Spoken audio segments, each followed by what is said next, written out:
All right, Sheriff, what time did your deputies get the call here, and what was it for? Yes, we have a school resource officer assigned to the school, Deputy Nolan. He was here. He received notification from the staff at around 10 o'clock, 10:15, that they had some ill students in the school.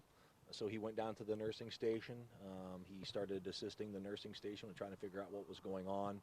And then there were several other similar complaints in the building. So at that point, EMS was dispatched. So our initial time of call would probably be 10:21 for EMS notification. So.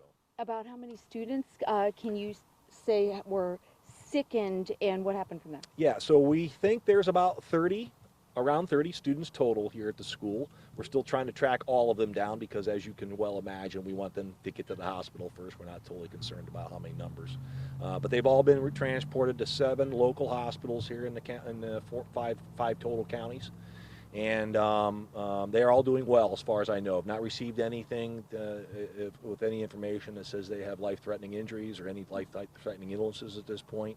But we're working very well with our counties, associations in all 5 counties, be the sheriff's offices, police departments, medical professionals, health departments, just trying to get to the bottom of exactly what happened here today. So we don't have a whole lot of information right now. We're still doing a lot of inquiries and find out exactly what happened and maybe why these children were sick. But yeah. We'll use due diligence and try to uncover every avenue we can. So. When you talk about sickness, what kind of symptoms were they reporting or that they showed? Who did they report that to in that chain of events? Yeah, at this particular moment, we believe that most of the symptoms are related to or very similar to just ordinary cold symptoms. You know, I think even an initial report was carbon monoxide poisoning. So symptoms along those lines is what we're being reported. A few other little things like some hands tingling and feet tingling and maybe even some lightheadedness. But again, those can all be very similar to those exposure to carbon monoxide. But we're looking at all of that stuff right now and not ruling anything out at this point. But we have other professionals here looking at the various things that are happening within the building,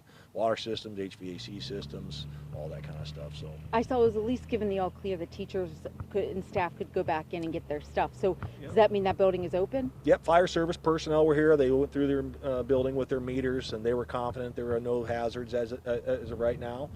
So we're allowing the staff to go back in and take care of whatever business you need to be taken care of here at the end of the week, in preparation for the holiday weekend and things. And so they're going to debrief on the incident themselves that they normally would do. Is this campus closed, or like will there be a football game that will play here tonight? I can't answer that. That would be a question for the staff. Okay. But I can certainly pass some information along to him. If I get that information, I can certainly put that back in the press release later on this afternoon. Can you confirm what has been ruled out?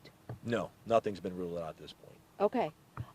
Anything else? Anybody else got any other questions? Yeah, was there any carbon monoxide? I mean, did the fire department detect any of that? Well, they didn't. They assured me that the building was safe and they didn't have any lethal doses or any high doses of carbon monoxide in the building. Yeah. Of course, if there was, I certainly would have been walking around the building, and I've already been in there walking around just kind of get a glimpse on what's happening.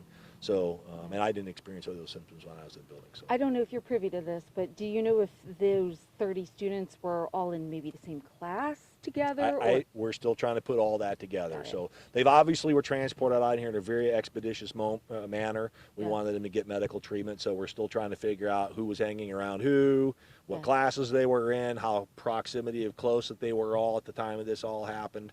So as soon as we find that information out, we'll be certainly happy to release it.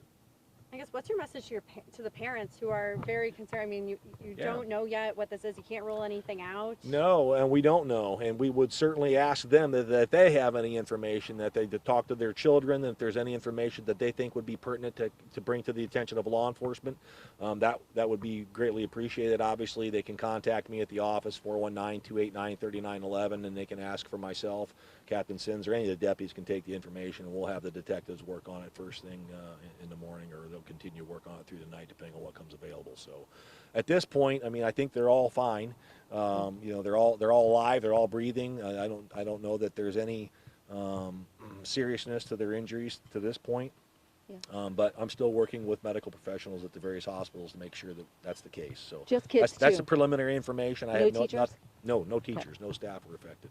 Okay. So I don't have any additional details with respects to their health and well-being at this point, but I'll certainly be in contact with them throughout the evening and make sure we're okay. So my message to the parents is just get us the information. As much as you can talk to your children, have them get us that information, or if we need to come to them, we'll be happy to do that too.